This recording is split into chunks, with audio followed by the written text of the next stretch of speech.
জায়েদ খানের সদস্যপদ তাকে বাতিল করে দিয়েছিল, সেটার বিরুদ্ধে কিন্তু জায়েদ খানকে কোনো চিঠি দেওয়া হয়নি। নিয়ম আছে, আমি যদি অপরাধ করে থাকি তাহলে আমাকে আত্মপক্ষ সমর্থন করার জন্য আমাকে 3টি বার আপনারা আমাকে চিঠি দেবেন, আমাকে জানাবেন। তা না করেই কিন্তু করা হয়েছে। কিন্তু সেই মুহূর্তে আমরা তা না করে আমরা জায়েদ খানকে বলেছি যে তার সদস্যপদ ফিরিয়ে আনতে হলে তাকে আমাদের এই কমিটিতে চিঠি দিতে হবে।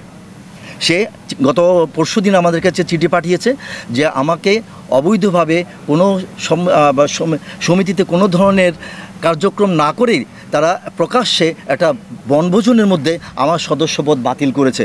যে সদস্যকে তারা বাতিল করেছে আমরা তাকে বলেছি সদস্যপদ ফিরে পাওয়ার জন্য আমাদের সমিতি তাকে আবেদন করতে হবে। সেই আবেদনের পরিপ্রেক্ষিতে, তার অভিযোগের পরিপ্রেক্ষিতে আমরা তাকে তার সদস্যপদ ফিরিয়ে দেব। সেই চিঠিটা সে পেয়েছে, দিয়েছে আমাদেরকে। আজকে আমরা সেটা নিয়ে আলাপ আলোচনা করেছি এবং সেই আলাপ আলোচনার ভিত্তিতে আমরা তাকে সদস্যপদ ফিরিয়ে দেব বলে আজকে আমরা আমাদের সভাপতি সাধারণ সম্পাদক সেই তার অভিযোগপত্রে স্বাক্ষর করেছেন।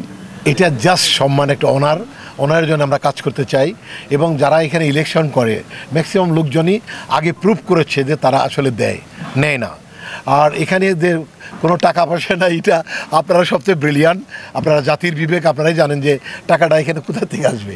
সবচেয়ে হিসেব আছে, একটি টাকা খরচ করলে এখানে নোট দিয়ে করতে হয়। এখানে টাকা পাওয়ার কোনো সুবিধা আমি দেখছি না। I don't see any way actually. এটা আসলে আইনের বিষয়, এটা আরও ভেবে দেখতে হবে। আমাদের কাছে মনে হয়েছে যে সে যে কাজটি করেছে সারা পৃথিবীর বাংলাভাষীদের কাছে যে ল্যাঙ্গুয়েজ উনি ছড়িয়ে দিয়েছে, একজন প্রতিষ্ঠিত একজন অভিনেতা দীপজল সাহেব, উনি চিত্রনায়ক, উনি খলনায়ক, উনি একজন প্রযোজক, এবং উনি যে এত অযোগ্য তারপরে উনি কিন্তু পাশ করেছেন। যে মন্তব্য করেছেন তিনি কিন্তু ফেল করেছেন। তাহলে এই সমস্ত কথাবার্তা বলে হেয় করা, আবার ওনার তৈরি যে কমিটি, নির্বাচন কমিটি যেটা ছিল, কমিশন উনি তৈরি করেছেন, অ্যাপিলেট বোর্ডে উনি তৈরি করেছেন। উনি তাদেরও বিশ্বাস করছেন না যে তারাও বোধহয় বায়াসড বা পারসেস হয়ে গেছে, এরকম ওনার কথাই তাই মনে হচ্ছে। নাগরিক টিভিতে যা বলেছে তাদের তাই মনে হয়েছে আমার কাছে। অলরেডি আমরা নিয়ে নিয়েছি, আজকের কমিটিতে আমরা নিয়ে নিয়েছি। আমরা কোনো শিল্পীকে অশিল্পীকে ওরা রাখবো না।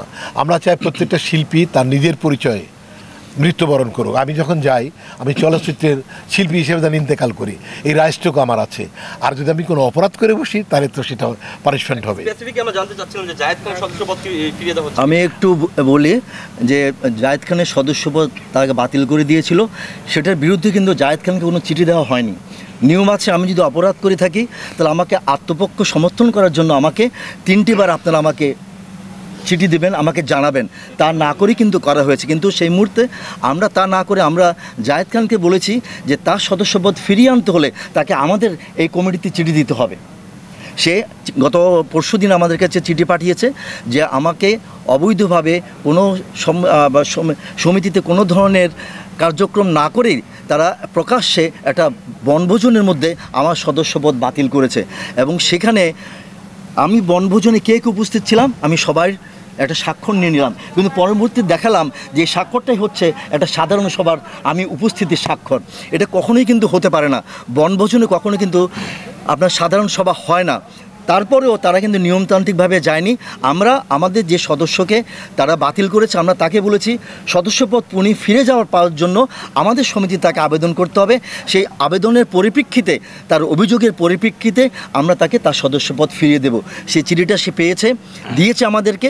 আজকে আমরা সেটা নিয়ে আলাপ আলোচনা করেছি এবং সেই আলাপ আলোচনার ভিত্তিতে আমরা তাকে সদস্যপদ ফিরিয়ে দেব বলে আজকে আমরা আমাদের সভাপতি সাধারণ সম্পাদক সেই তার অভিযোগপত্রে স্বাক্ষর করেছেন।